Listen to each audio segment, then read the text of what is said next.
Sampai kapanpun saya nggak terima dalil itu, karena nggak eksplisit. Yang Anda terangkan adalah tafsir dengan kalimat yang dibuat oleh manusia. Itu loh. Itu pun hadis. Emang hadis punya kekuatan seperti Quran? Jadi, ya sudahlah. Kayaknya nggak usah kita lama-lama di situlah. Udah. Nah, untuk tanggal 25 Desember memang tidak ada tercatat dalam Alkitab. Tidak ada. Tidak ada. Itu perhitungan berdasarkan budaya. Budaya yang lahir dalam sejarah sebelum yang Anda tuduhkan itu lahir. Itu. Anda bilang, oh Natal itu tanggal 25 Desember perayaan Dewa Matahari. Anda tahu nggak sejarah perayaan Dewa Matahari? Abad keberapa? Jangan hanya ngomong sembarangan. Cek dulu abad keberapa itu perayaan Dewa Matahari. Natal itu abad keberapa? Jauh jaraknya bro. Jadi Anda sisipkan perayaan Dewa Matahari sebagai tuduhan bahwa Natal mengikuti hari Dewa Matahari. Padahal berdasarkan Koptik Didaskalia Apostolorum sudah ditetapkan 25 Desember sebagai hari kelahiran Yesus Kristus tahun 189. Itu abad kedua. Sementara perayaan Dewa Matahari abad keberapa? Cek dulu. Abad ketiga itu bos. Jauh Anda menuduh tanggal yang sudah ditetapkan mengaitkan dengan Dewa Matahari. Aduh, keji sekali. Keji sekali. Jadi, udahlah, nggak usah bicara toleransi lah. Malu kita. Nggak usah lah bicara toleransi di sini. Ketika Anda tidak bisa menerapkan toleransi itu kepada saya. Kalau nggak mau ngucapin nggak apa-apa my brother. Tapi jangan juga bilang selamat hari gatal. Aduh. Gimana kalau hari besar Anda diplesetkan? Lebih nggak menghargai lagi kalian. Tanggal 25 Desember kalian bilang hari mualaf sedunia. Aduh. Gak ada kerjaan. Saya tidak gunakan data Alkitab lah. Ya, tapi yang jelas Yesus pernah lahir. Tercatat dalam Lukas pasal 2 ayat 11. Dia lahir, juru selamat lahir.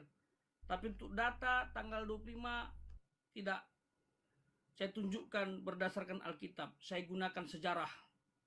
Ya, bahwa Natal telah dirayakan abad pertama, abad kedua sebagai perayaan hari kelahiran Yesus Kristus tahun 25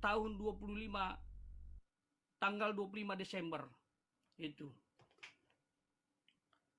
Jadi itu yang saya bisa sampaikan terkait dengan itu. Kalau Anda juga tidak puas ya tidak apa-apa. Saya pikir udahlah. Saya pikir kosong-kosong karena data yang Anda tunjukkan tidak eksplisit. Itu. Kecuali tadi eksplisit baru saya. Tercatat secara hurufiah. Kalimatnya dilarang mengucapkan selamat Natal kepada Nasrani. Itu baru mantap. Kalau tafsir semua juga bisa.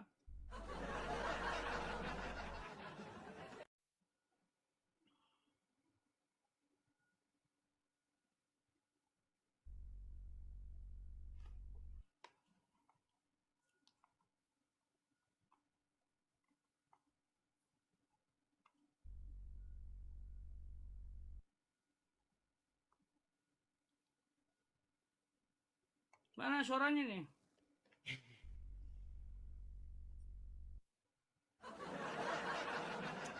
Teman-teman, makanya itu ya, orang Islam itu dilatih di dalam Al-Quran itu, ya ayyuhalladzina amanu ittaqullaha wa qulu qawlan sadida.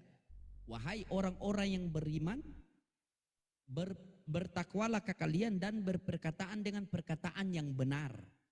Ya. Ini.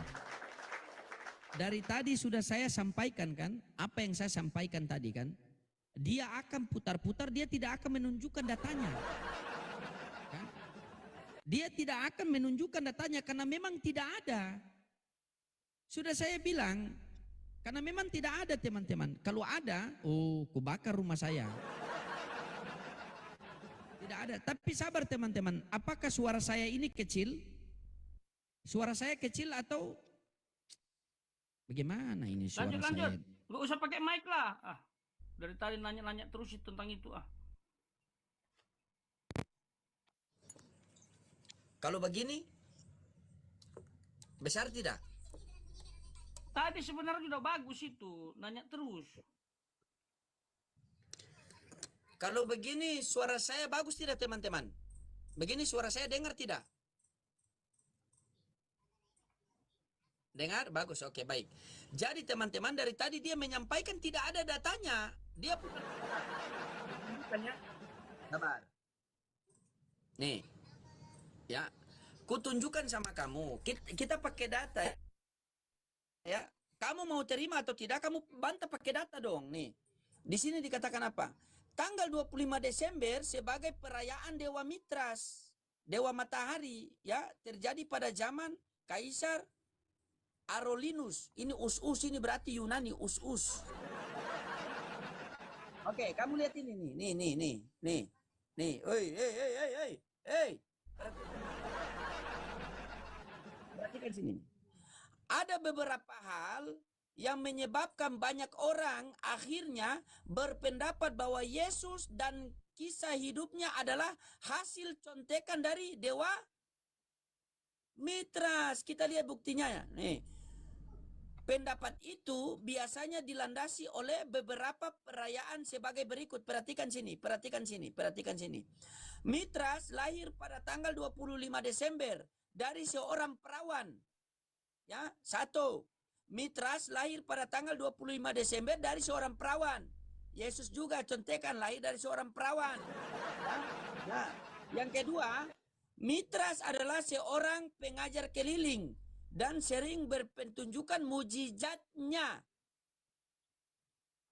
Yesus juga berbuat mujizat. Nah, ya. Yang ketiga, dia punya 12 pengikut atau murid. Yesus punya berapa murid? Ayo. Punya berapa murid? Ayo. Nah, 4, dia mengorbankan dirinya untuk perdamaian dunia. Ayo. Siapa yang mengorbankan dirinya? Ayo. Nah, yang kelima, dia pernah mati dan dikuburkan, namun pada hari ketiga bangkit dari kematian. Ayo. Sama tidak? Mitras berjanji hidup yang kekal bagi pengikutnya. Ayo.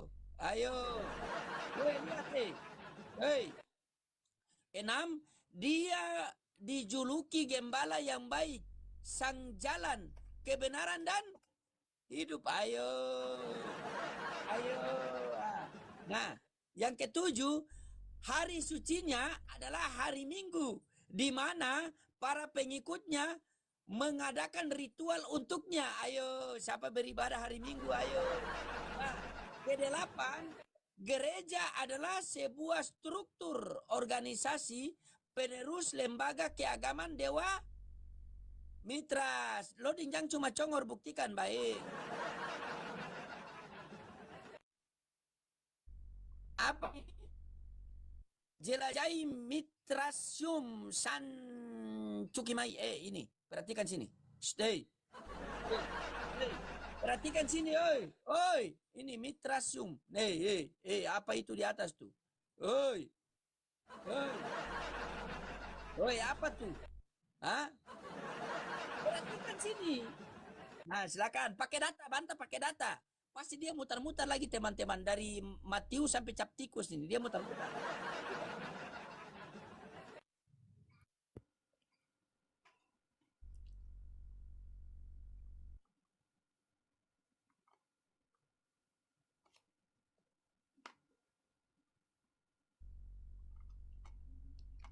Kamu bisa nggak usah berkata sia-sia? Bisa nggak? Saya malas dialog seperti itu loh. Kenapa keluar kata-kata seperti itu? Hah? Bicara toleransi tapi kata-kata kotor. Apa itu loading? Aduh, saya nggak respect begitu. Tidak usah kata-kata kotor. Kamu menunjukkan kualitas imanmu. Apa itu bahasa-bahasa menggunakan tutu sudahlah ah. Kita ini kan diskusi baik-baik aja gitu loh, nggak usah emosi. Kenapa emosi kamu? Saya sudah bilang tidak tercatat dalam Alkitab, selesai. Kenapa cari-cari data terus? Kamu juga nggak tercatat kok secara hurufiah. Dilarang mengucapkan Natal. Ngapain maksa-maksa tafsiran? Gimana sih? Nggak ada eksplisit, nggak ada betul-betul hurufiah.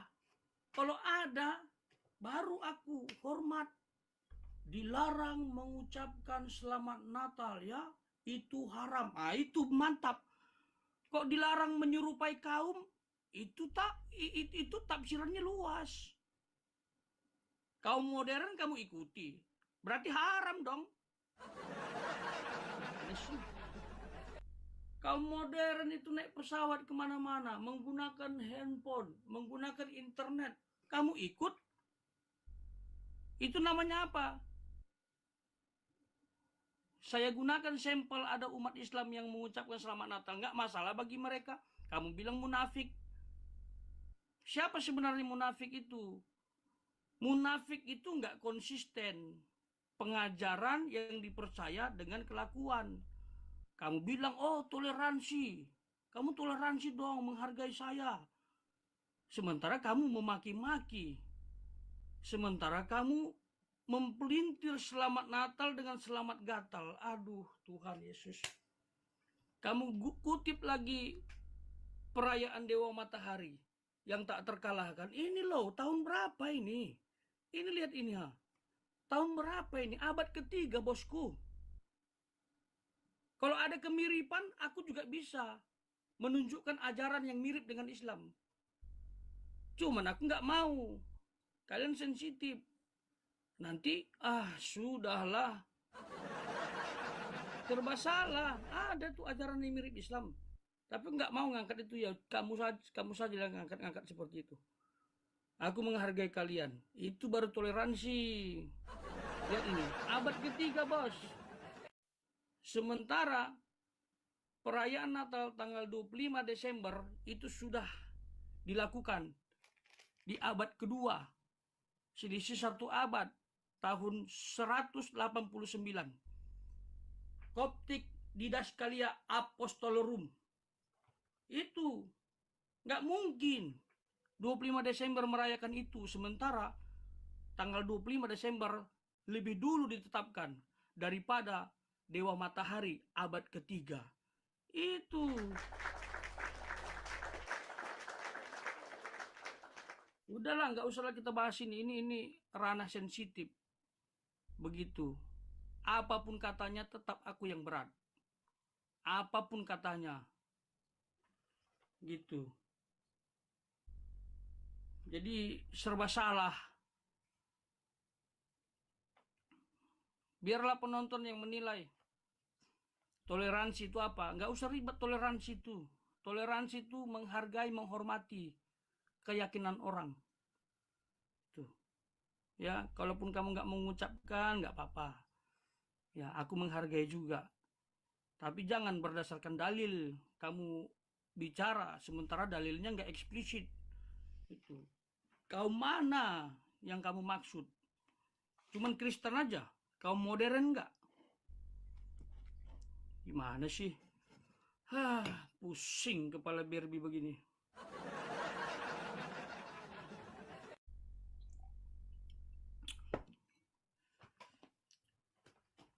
Udahlah bro, ajaran Dewa Matahari yang kamu tunjukkan itu meniru Kristen. Dan itu budaya setan. Setan itu suka meniru.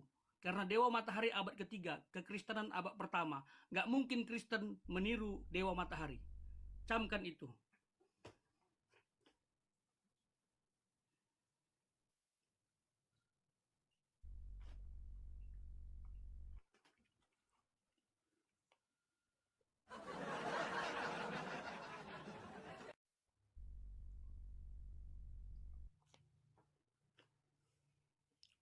Udahlah, ganti topik lah.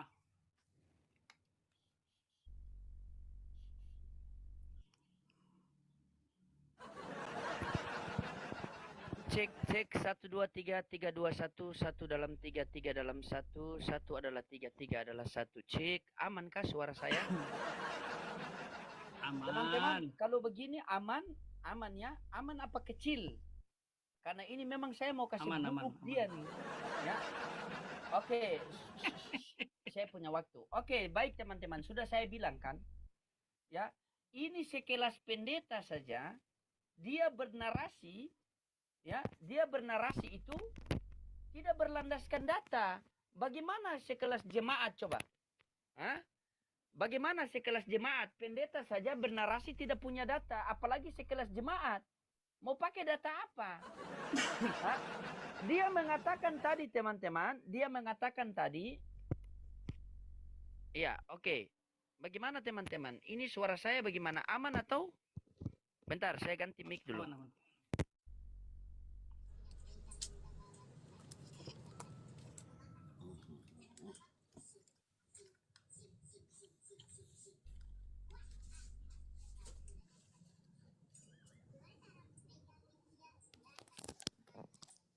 Nah, cek cek cek. Ya, begini bagaimana teman-teman? Masih apa? Masih kecil. Kalau kecil bilang kecil, kalau besar bilang besar. Sudah bagus kah? Oke. Perhatikan teman-temannya, dia dari tadi dia tidak pakai data, terus dia cuma modal congor. Terakhir, yang dia buka data pakai Google, mengatakan bahwa Yesus lebih dulu daripada Mitras. Coba kita bantah dengan Google ya. Mari kita bantah dengan Google sendiri, bukan dengan saya, kita bantah dengan Google. Nih. Perhatikan. Mitras lebih dahulu secara Kultus Mitras jauh lebih tua dan di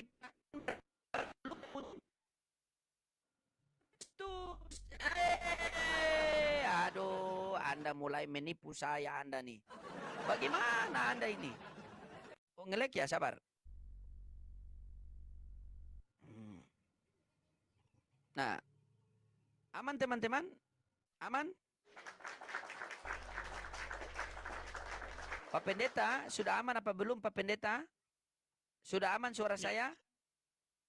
Sudah, oke sudah aman. Nah teman-teman, dia mengatakan tadi, perhatikan sini teman, dia pakai AI, saya pakai AI juga. Mitras muncul lebih dahulu secara historis. Kultus Mitras jauh lebih tua dan telah dipraktekkan berabad-abad sebelum kemunculan Yesus Kristus. Jeder. Ya, mari kita baca nih. Nih, berikut adalah rincian perbandingan kronologisnya. Mitraisme, dewa matahari, ya, dewa Mitras berasal dari kepercayaan Persia. Apa nih?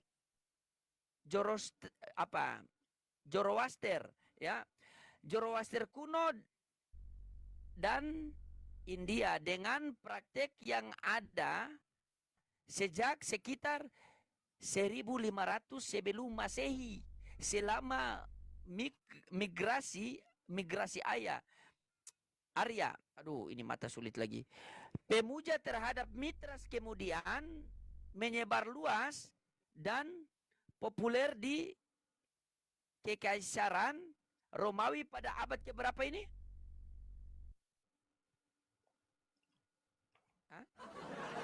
Abad keberapa? Abad kedua Masehi, sementara Yesus di bawah ini. Yesus Kristus. Yesus Kristus lahir di Bethlehem, Yudea pada waktu yang diperkirakan sekitar 6 hingga 4 sebelum Masehi. Hah? Paham? Jangan, Pak Pendeta. Anda seorang pendeta. Masa seorang pendeta tidak tahu seperti itu? Hah?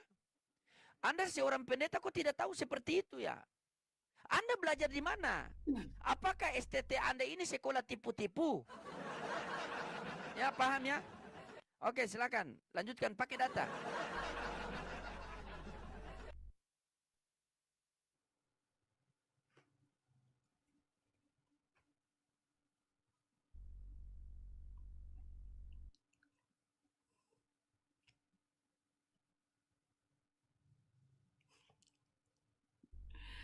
Aduh, udahlah kan saya udah bilang, udah nggak usah dibahas lagi. Anda juga pakai data tapi nggak sinkron, nggak eksplisit.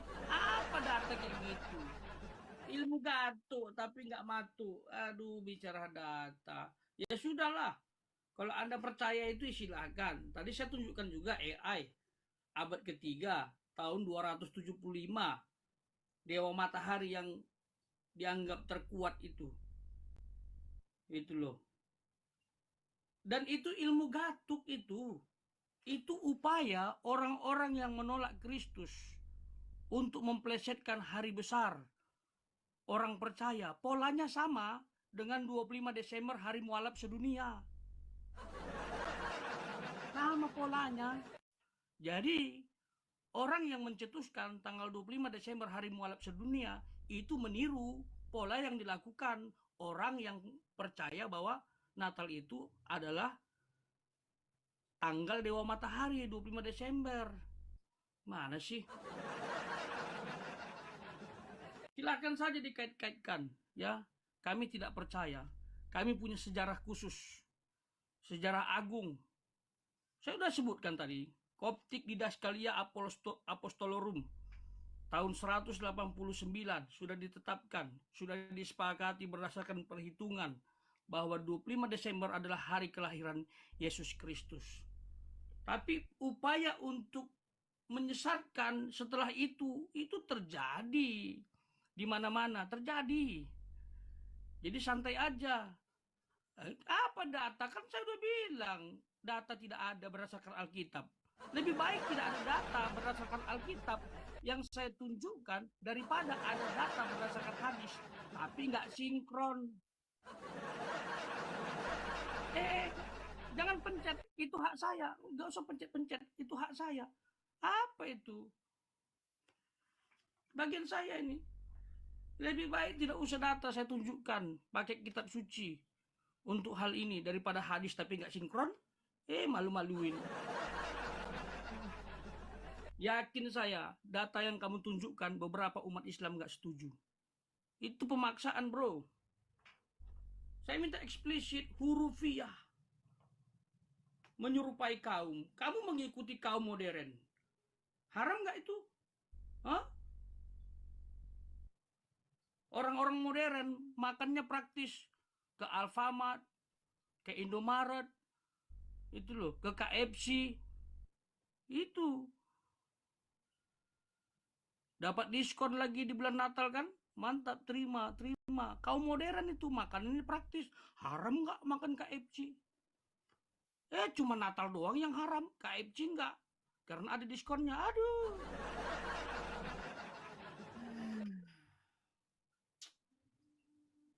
Udahlah, Lodi, nggak usah lah kayak gitu-gitu. Udah, nggak usah hobinya itu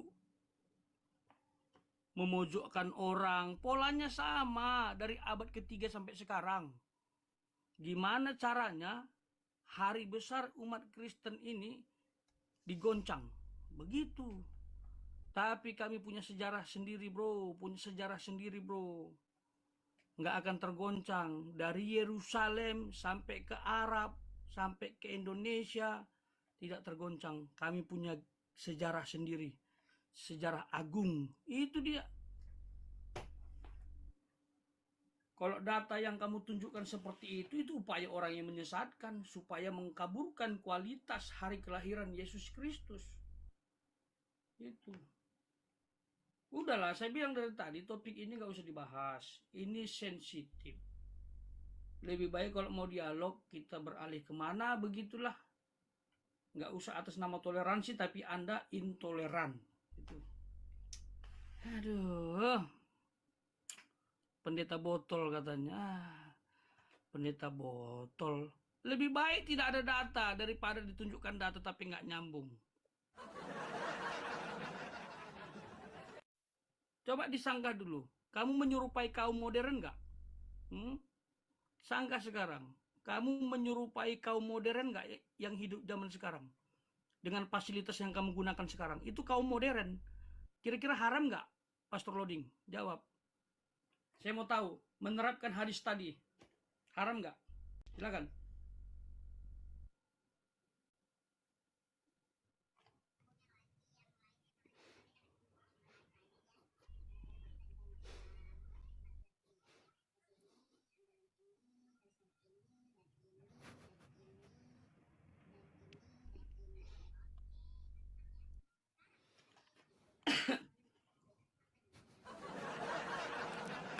Ya teman-teman, teman-teman suara saya masih kecil apa sudah besar teman-teman?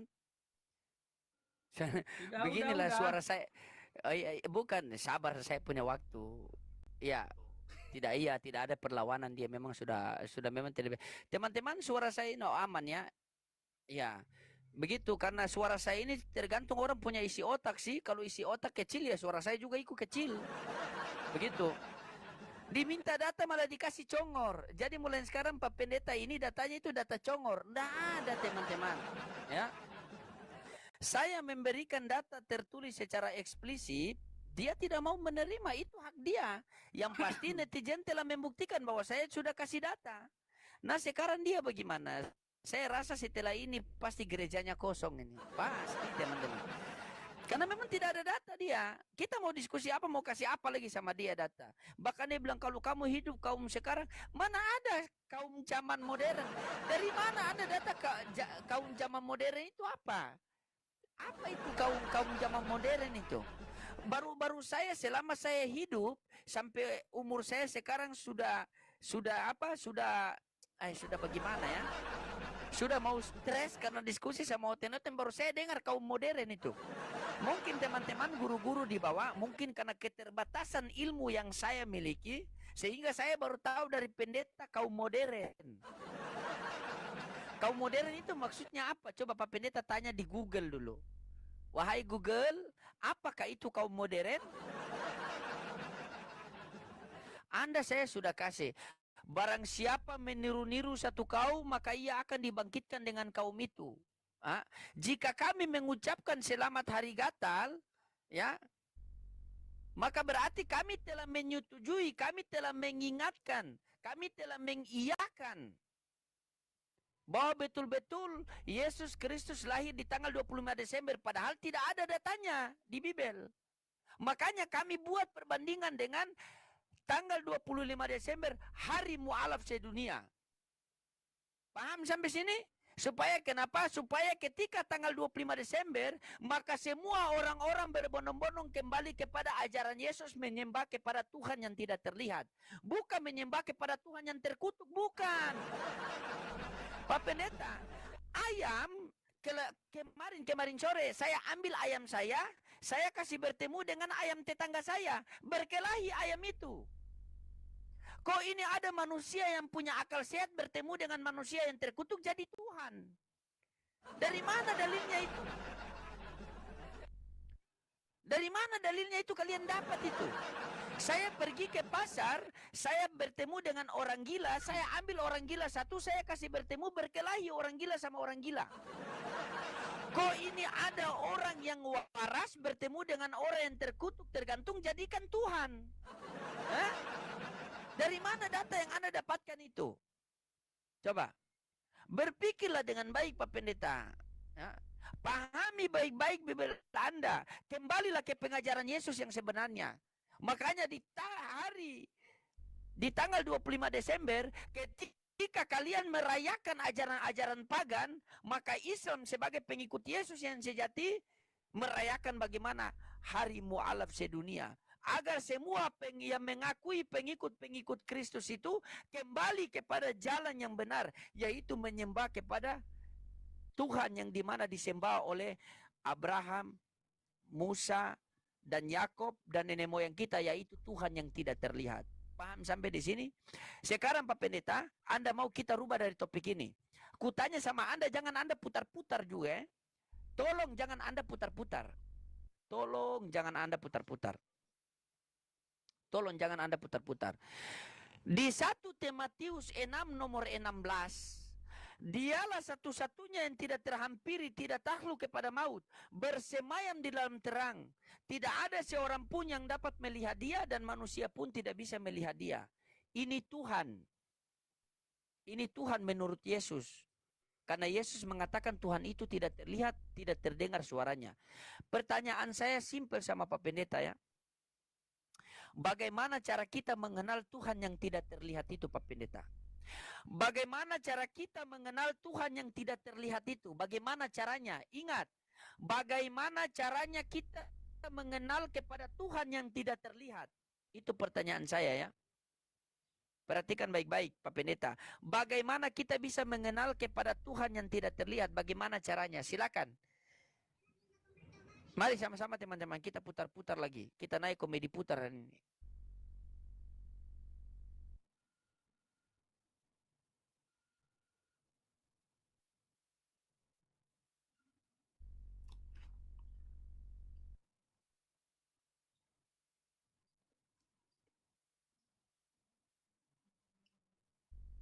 Sabar ya.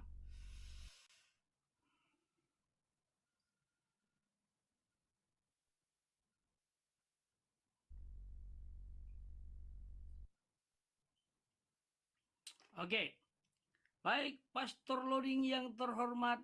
Luar biasa sekali. Nampak kali sok berpengetahuan, tapi pengetahuannya kurang. Anda tahu nggak kaum itu apa? Ini saya tunjukkan bosku. Janganlah bicara pengetahuan, kalau pengetahuan itu kurang. Lihat ini, kaum itu suku bangsa, sanak saudara, itu tergolong kaum. Nah, ini kaum modern. Kaum modern adalah istilah yang merujuk pada orang-orang yang hidup di masa kini, era modern, dan cenderung menganut nilai-nilai gaya hidup serta pandangan dunia yang kontemporer, sehingga kali menekankan pada kemajuan teknologi. Kalau kamu nggak mau sama dengan kaum modern, naik onta kemana-mana. Itu sesuai dengan ajaran masa lalu.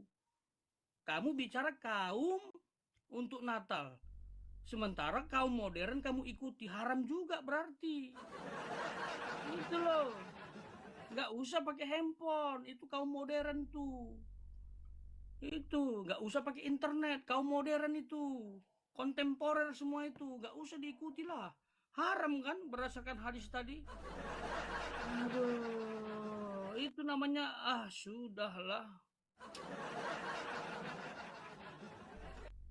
Kamu menyinggung Allahnya Musa, Allahnya Abraham. Emang kamu mau percaya kepada Allah Musa, Allah Abraham? Kalau mau percaya bilang, saya perkenalkan siapa yang mereka sembah. Itu loh. Tercatat dalam Tanak. Kita bongkar Allah Abraham, Ishak dan Yakub, Allah Musa. Kita bongkar itu siapa gerangan Allah mereka. Itu. Lalu kamu singgung tadi masalah 1 Timotius 6 ayat 16. Di situ adalah Allah, di situ adalah Bapa, di situ adalah Yod Hevave, Elohim. Memang tak terhampiri. Saya akui itu. Dan kamu tanya bagaimana cara kita bisa mengenal Allah yang tak terhampiri, terhampiri itu. Caranya dengan mengenal Yesus.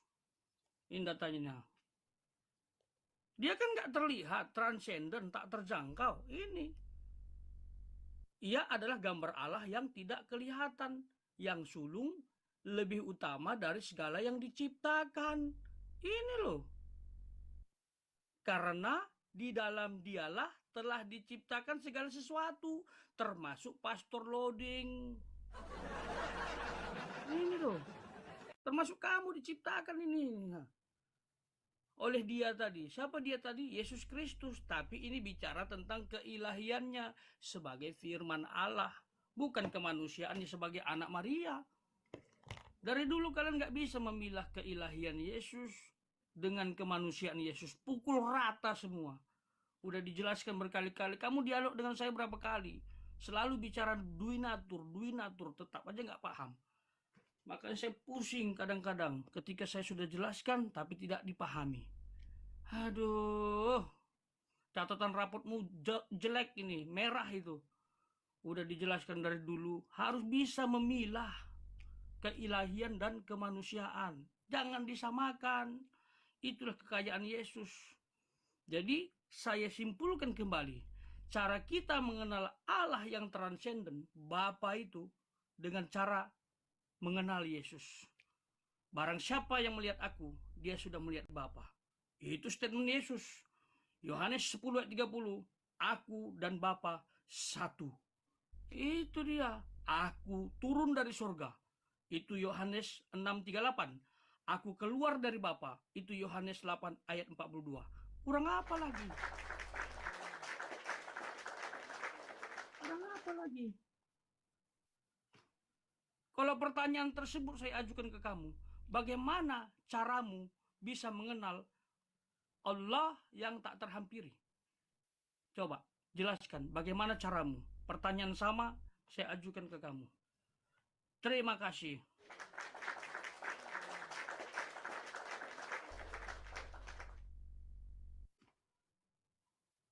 Kayaknya Anda ini semakin hari tidak berilmu.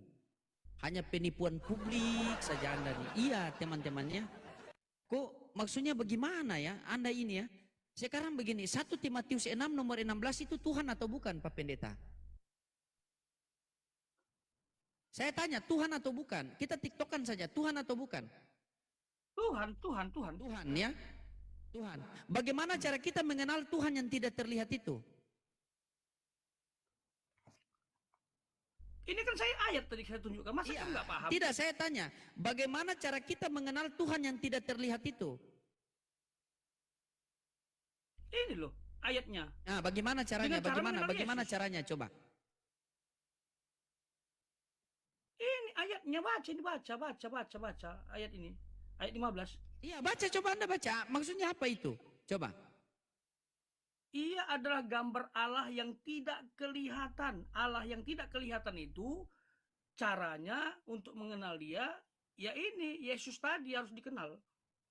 Harus dikenal Yesus. Iya, maksudnya harus dikenal Yesus maksudnya bagaimana? Coba Anda jelaskan dulu, coba. Ya, berarti, sabar. Ya, berarti Yesus itu tubuhnya Allah, begitu? Caranya, woi bos, cara begini, Tuhan ini kan tidak terlihat. Tuhan ini tidak terlihat kan? 1 Timotius 6 nomor 16. Iya. Bagaimana kita bisa mengenal Tuhan yang tidak terlihat ini? Dengan cara bagaimana? Siapa yang mengajarkan? Dengan cara mengenal Yesus, makanya kita nanti bisa. Baik. Tapi dengan tentu, cara mengenal Yesus, berarti mengenal Yesus sebagai Tuhan atau utusan Tuhan? Dua-duanya. Innalillahi wa inna ilaihi rajiun. Inilah kalian itu, aduh ya Allah ya Rabbi. Begini, selagi kalian sabar, selagi kalian masih memahami Yesus sepenuhnya manusia, sepenuhnya Tuhan, maka disitulah kalian sepenuhnya manusia, sepenuhnya dongo. Sama. Sekarang sabar. Coba Anda diam ya. Coba Anda diam situ. Anda diam. 1 Timotius diam. Kasih waktu. Ya, diam. Kan, saya diam. Oke, Anda diam. Kasih waktu aja. Oke. Mulai tanding. Anda diam. Karena Anda egois, nggak bisa. Ya, diam. Anda diam. Saya jelaskan kepada Anda. Malam ini loading menjelaskan Bibel milik pendeta oleh pendeta sendiri ya.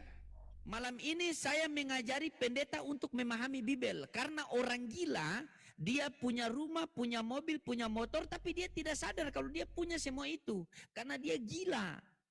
Orang gila itu. Makanya orang waras yang kasih tahu sama dia bahwa kamu itu punya mobil, punya rumah. Ini saya kasih ajar sama Anda. Di dalam 1 Timotius 6 nomor 16, dialah satu-satunya yang tidak terhampiri, tidak takluk kepada maut, bersemayam di dalam terang.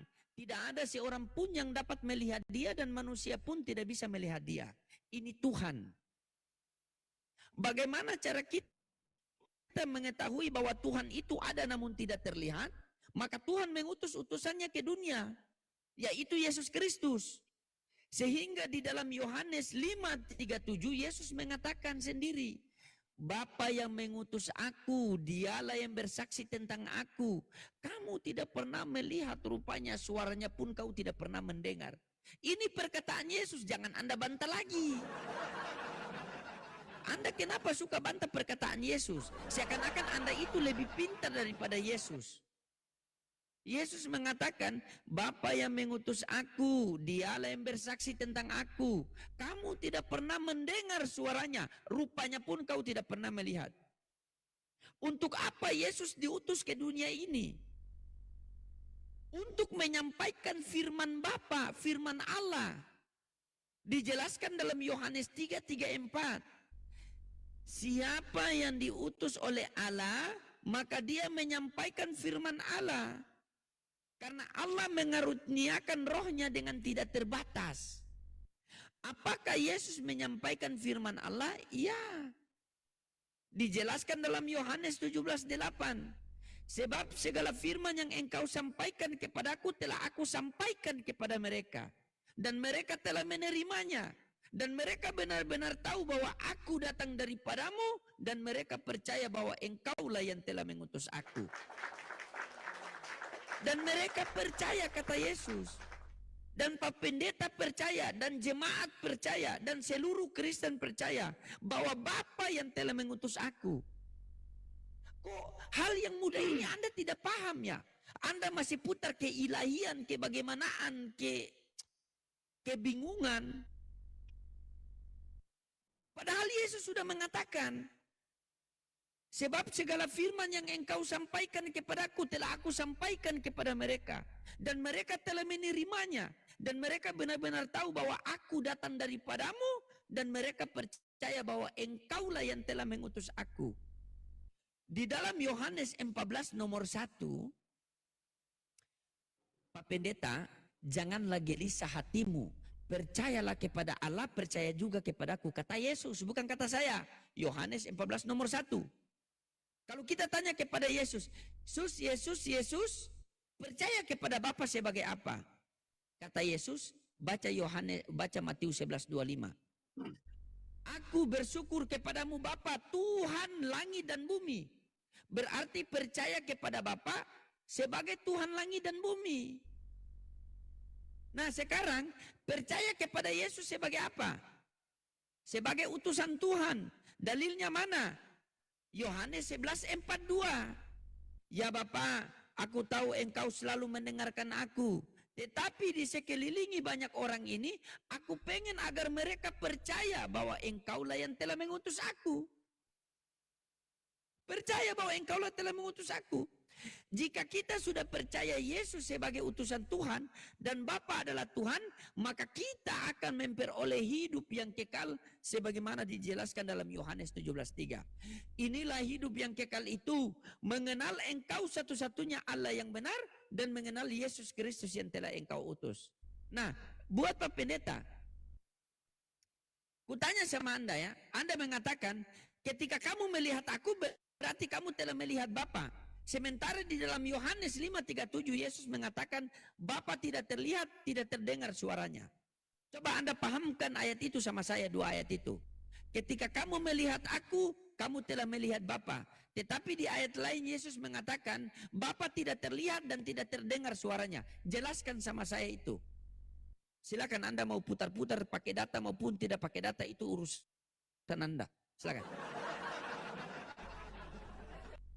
Tapi sabar teman-teman. Sabar Pak Pendeta, saya coba buka di sini, saya dengar suara saya dulu. Soalnya di bawah bilang suara kecil. Saya buka pakai akun saya yang satu nih. Mana, aman, jelas. Cek. Wih, besar teman-teman, suara saya besar. Yang kecil tolong kasih besar volumenya saja. Oke, silakan lanjut.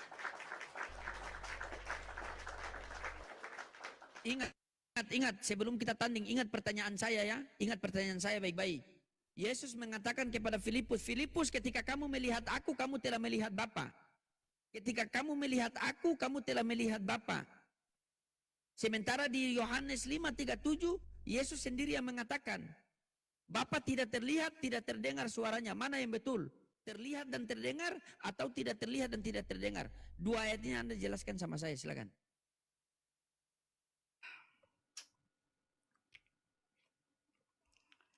Aduh. Saudaraku, siapapun yang mendengar ya dialog ini, sebenarnya kalian pasti sudah bisa mengukur lah. Pastor Loading tidak bisa belajar Alkitab komprehensif.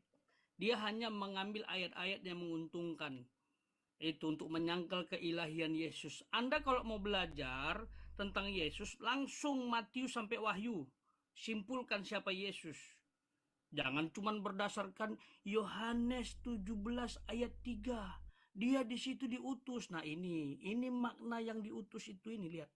Inilah makna yang diutus. Sebab aku telah turun dari sorga, bukan untuk melakukan kehendakku, tetapi untuk melakukan kehendak Dia yang telah mengutus aku. Ini Pastor Loading, makna utusan itu turun dari sorga. Turun dari sorga, Pastor Loading. Siapa yang bisa turun dari sorga? Kalau naik ke sorga mungkin ada, tapi turun, siapa yang bisa turun? Nah, nanti bingung lagi, masa anak Maria bisa turun dari sorga? Ini keilahian. Itu loh, masa nggak paham? Nah, tadi gunakan ya kan, Yohanes berapa tadi? Yohanes 17 ayat 3 ini dia. Ini yang kamu gunakan tadi ini ya.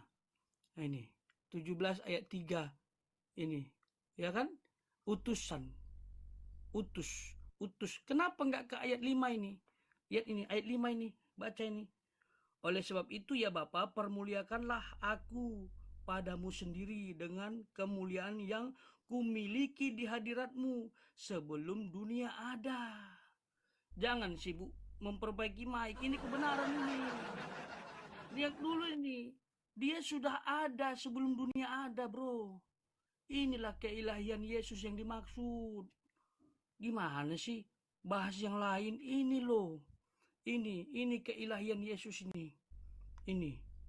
Aduh, aku bingung aku. Gimana lagi bicara sama Anda? Udah belajar Alkitab salah tafsir, main comot-comot.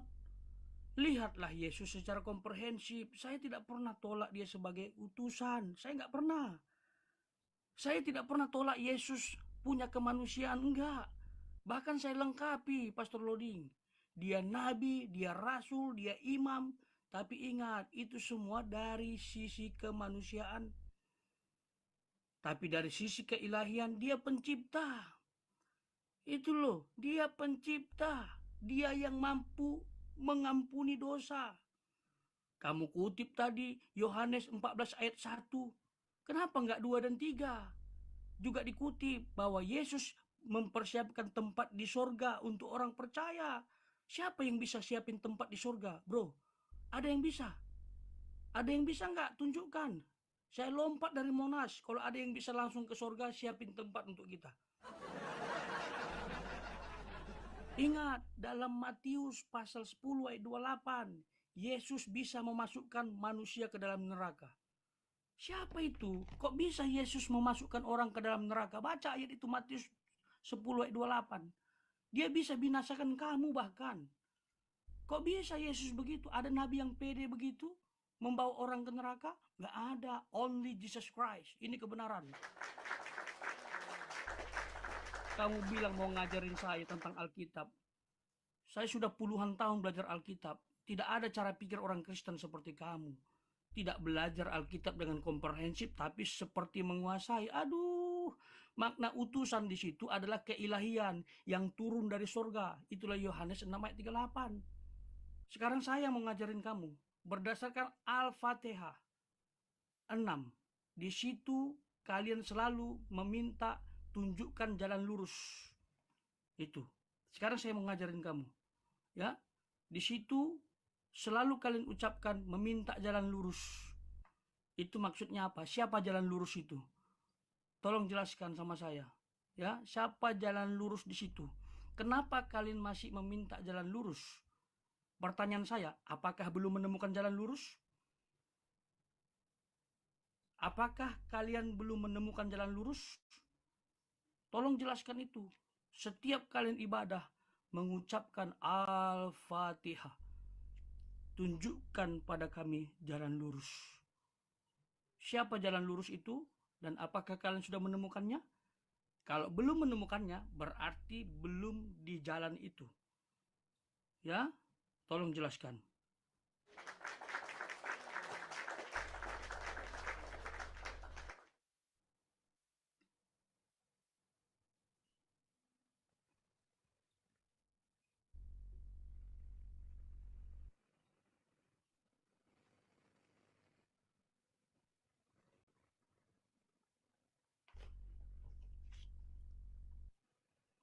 Pak Pendeta,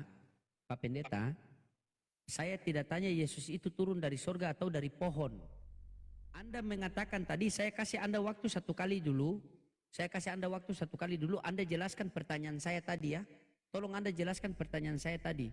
Ketika Yesus mengatakan, wahai Filipus, ketika kamu melihat aku, maka kamu telah melihat Bapa. Tetapi dalam Yohanes 5:37 Yesus sendiri mengatakan bahwa Bapa tidak terlihat dan tidak terdengar suaranya. Itu yang Anda jelaskan. Saya tidak tanya Yesus turun dari sorga atau turun dari pohon. Saya tidak tanya. Dia mau turun dari pohon, dia mau turun dari sorga, dia mau turun dari apa. Saya tidak ada urusan situ. Yang saya tanyakan sama Anda tadi, ketika Yesus mengatakan, wahai Filipus, kamu melihat aku, maka kamu telah melihat Bapa. Berarti Bapa terlihat, Bapa terdengar suaranya. Tetapi di ayat lain, Yesus mengatakan, Bapa tidak terlihat, Bapa tidak terdengar suaranya. Itu yang Anda jawab, bukan Yesus turun dari pohon. Emang Yesus itu suka naik pohon? Yang suka naik pohon itu Tarsan, mentang-mentang mirip kau sudah bawa-bawa ke turun naik. Saya kasih Anda waktu sekali, Anda jawab itu. Gak usah menghina. Siapa yang menghina? Nama mulutnya harus dijaga. Gak usah menghina. Oke, silakan saya Kalau kasih waktu Anda junjunganmu sekali itu lagi. kan Sudah, kumpul next pasukan, Anda ya sekali kan? lagi. Teman-teman dibantu tetep layar, teman-teman. Kasih kencang. Gak usah. Ini gak usah. Ini waktu siapa ini? Saya berikan sama kamu, jelaskan 2 ayat itu. Silakan jelaskan. Gak usah. Anda siapa memberi waktu? Ini waktu Anda. Saya wakafkan kepada Anda. Wakafkan kepada Anda untuk menjelaskan pertanyaan saya. Berarti pertanyaan saya Anda tidak jawab. Loh, aku udah jawab. Mana jawabannya mana? Utusan. Yang ayat 1 mengatakan, Yesus tunjukkanlah Bapa itu kepada kami. Apa kata Yesus? Ketika kamu melihat aku, maka kamu telah melihat Bapa. Tetapi dalam Yohanes 5:37 Yesus mengatakan, Bapa tidak terlihat, Bapa tidak terdengar. Mana yang betul? Berarti Yesus ambigu. Makanya belajar Alkitab jangan sambil miring tidurnya. Ya sudah, jelaskan sama saya. Kuwakafkan waktu saya untuk kamu. Nanti saya jawab yang Bismillahirrahmanirrahim. Alhamdulillahirabbil alamin. Arrahmanirrahim. Maliki yaumiddin. Nanti saya jawab itu. Gini loh. Jawab tadi, silakan. Gini. Ini kita tiktokan saja ya. Jawab, 5 menit ini bagi 2 aja ya. Jawab. Sosok ini apa kayak gitu. Waktu Anda kok gini loh, kan itu kan tanggapannya banyak sekali. Saya butuh waktu untuk menanggapi semuanya. Tidak, dua itu saja. Dua itu saja yang Anda tanggapi. Gini. Dua itu tadi saja. Saya sudah tunjukkan. Anda ngaku paham Alkitab. Saya sudah tunjukkan loh dari tadi. Masa nggak bisa simpulkan? Nah, ayat yang Anda kutip bicara tentang keilahian dengan segala kuasa, dengan segala kemuliaannya. Bro, jangan kamu pakai doktrin gereja. Mentang-mentang kamu pendeta, kamu pakai doktrin gereja. Bagaimana Anda ini? Sabar dulu. Loh, aku lagi jelasin nih. Kamu nggak punya etika, lagi jelasin ini. Coba Anda jelaskan. Sabar. Perhatikan dia punya penjelasannya, jemaat-jemaat Kristen ya. Kalau Islam sudah pasti pintar. Kan? Perhatikan. Kayak gini lah. Silakan, silakan. Kamu itu punya pengetahuan yang bagus tapi harus didukung dengan etika. Saya belum selesai. Ya. Jadi yang kamu kutip tadi, ayat-ayat dalam Alkitab mengenai Allah yang tak terhampiri, yang tak bisa dilihat, itu adalah hakikat keilahiannya. Memang tak terjangkau, namanya transenden. Kamu tanya bagaimana kita bisa mengenal Allah itu? Ini ayatnya. Tapi ayat ini bukan berarti mau mengatakan bahwa Yesus yang terlihat itu sedang menentang ayat yang kamu kutip. Bukan. Kalau hakikat keilahiannya tetap nggak bisa dilihat. Tetap nggak bisa dilihat. Itu loh. Tapi ayat ini membantu Allah yang tak terlihat itu bisa kita lihat gambarannya melalui Yesus. Itu loh 1 Kolose 1 ayat 15 ini. Yang bisa kita lihat adalah gambarannya dalam Yesus. Tapi wujud aslinya siapa yang bisa lihat? Nggak bisa. Itu ayat ini bukan sedang menentang. Memang Pernyataan Anda saya ini bukan Anda sedang tidak menentang. paham Bibel, tidak paham Bibel. Anda diam. Saya jelaskan sama Anda. Anda diam, saya jelaskan sama Anda. Anda diam, saya jelaskan sama Anda. Ya, begini Pak Pendeta ya. Tuhan itu tidak terlihat. Yesus datang ke dunia itu untuk memperkenalkan Tuhan itu kepada manusia, kepada Bani Israel. Makanya Yesus mengatakan hukum yang terutama ialah wahai orang Israel, Tuhan Allah kita, Tuhan itu Esa. Itu Tuhan Allah kita. Kita itu termasuk dengan Yesus. Tuhan Allah kita, Tuhan itu Esa. Kita situ termasuk Yesus. Ketika Filipus mengatakan, wahai Yesus, tunjukkanlah Bapa itu kepada kami. Terus Yesus mengatakan, sekian lama kalian bersama-sama dengan aku, tetapi kalian tidak tahu. Kalian tidak tahu. Ketika kamu melihat aku, maka kamu telah melihat Bapa. Maksud apa? Melihat kemuliaan Bapa yang ada di dalam Yesus. Dijelaskan dalam Yohanes 11 nomor 4. Ketika Yesus mendengar Lazarus sakit, apa kata Yesus? Penyakit Lazarus itu tidak akan membawa kematian, melainkan menyatakan kemuliaan Allah dan anak Allah akan dipermuliakan. Ketika kamu melihat aku, maka kamu telah melihat kemuliaan Bapa yang diberikan kepadaku. Apa kemuliaan Bapa itu? Yesus lahir tanpa ayah. Yesus mampu merubah air menjadi anggur. Yesus mampu berjalan di atas air. Ini kemuliaan yang diberikan Bapa kepada Yesus, yaitu namanya mujizat. Terlalu panjang. Daripada Anda jawabnya Anda kan tadi mutar-mutar. bertanya. Ini, sabar.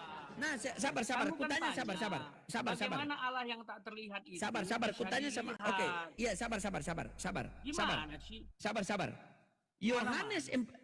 Yohanes 14 nomor 1. Anda tolong baca Yohanes 14 nomor 1. Tolong baca. Udah nggak usah kemana-mana. Tidak, tolong baca. Anda menjawab berbicara tentang pertanyaan hakikat saya. Yesus kan? Baca Yohanes 14 nomor 1. Coba, Anda berani tidak? Berani tidak? Kenapa nggak berani? Baca Yohanes 14 nomor 1. Anda salah tafsir Coba kok. baca Ngadepin Anda Yohanes saya 14 nomor 1. Cuman Anda nggak mau ditanya. Tidak. Baca Yohanes 14 nomor 1. Coba Anda baca. Baca. Kita dengar nggak usah teman-teman. pakai waktu lah. TikTokan kok. Oke. Gimana pakai waktu kamu? Baca Yohanes 14 nomor 1. Kita lihat dia ya. Dia jujur sama kita atau tidak. Ini nggak apa-apa. Aku jujur. Saya Oke, ketawa baca aja Yohanes cara 14 nomor 1. berbicara ini. Perhatikan teman-teman ya. Apa ini? Perhatikan, baca. Janganlah gelisah hatimu. Percayalah kepada Allah. Percaya jugalah kepadaku. Ada berapa yang harus kita percaya situ? Bapa sama Yesus. Ada berapa? Bapa dan Yesus. Iya, berarti ada berapa? Ada dua. Yang mana Tuhan? Bapa. Macet. Pasti macet. Yang mana Tuhan? Bapa. Berarti Yesus bukan Tuhan. Tuhan. Berarti ada berapa Tuhan? Satu. Ya sudah Pak Pendeta, ya sudah. Makanya Sudah. Loh. Anda istirahat dulu. Alah. Anda ada ilmu teman-teman. Kelas pendeta seperti itu loh. Bagaimana mau lawan gurunda-gurunda kita? Lawan saya saja sudah mutar-mutar seperti itu. Bagaimana mau lawan gurunda-gurunda kita? Hancur perpuluhan. Pantaslah dirayakan tanggal 25 Desember hari apa? Hari mualaf sedunia, pendetanya seperti itu. Coba. Hancur pendeta itu. Tidak ada ilmu sama sekali.